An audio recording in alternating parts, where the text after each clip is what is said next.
আসসালামু আলাইকুম রহমতুল্লাহ।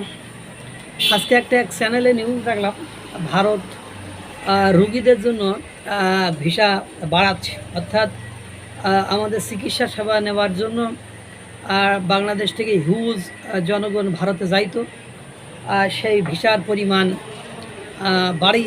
বাড়াবে বা বাড়িয়েছে এরকম শুনলাম। আর একটা নিউজ শুনলাম যে আপনার নাভারণ বেনাপোল বন্দর দিয়ে বেনাপোল বন্দর থেকে প্রচুর সরকার আয় রোজগার করেছে, মানে এক বছরে প্রচুর আয় রোজগার করেছে। পাশাপাশি ভারত আবার নিষেধাজ্ঞা দিয়েছে, বাংলাদেশে উৎপন্ন পাটজাত পণ্য আর বাংলাদেশ ভারতে রপ্তানি করতে পারবে না, সেই বিষয়ে মানে সেইটার উপর নিষেধাজ্ঞা দিয়েছে। এর আগে আপনারা জানেন ভারত চাল, তারপরে আরও অন্যান্য উপাদানের উপর নিষেধাজ্ঞা দিয়েছে। তারপরে ট্রান্সশিপমেন্ট বাতিল করেছে, রেলওয়ে বা যে মানে সিস্টেম ছিল সেটাকে বাতিল করেছে।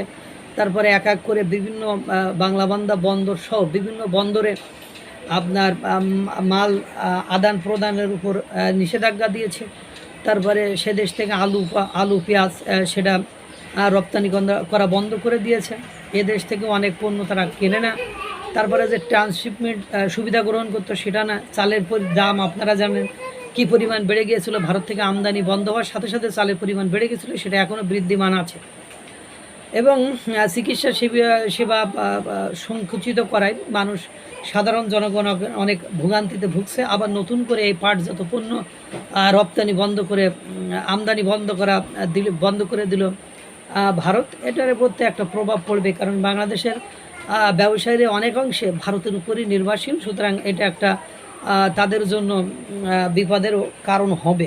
আপনারা জানেন যে আমেরিকা একের পর এক ভারতের উপর বিভিন্ন নিষেধাজ্ঞা আরোপ করছে, পাশাপাশি ভারতও বাংলাদেশের উপরে একের উপর এক নিষেধাজ্ঞা আরোপ করছে।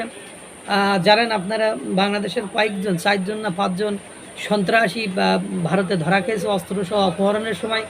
সব কিছু মেলায় ভারতের সাথে একটা ভালো রিলেশন ক্রিয়েট হবে, এই সিচুয়েশন দুই দেশের পক্ষ থেকে কোনোভাবে ক্রিয়েট করতে পারছে না, না বাংলাদেশের সরকার না ভারতের সরকার। আসলে পরিবেশ পরিস্থিতি জটিল থেকে আরও জটিল হয়ে যাচ্ছে।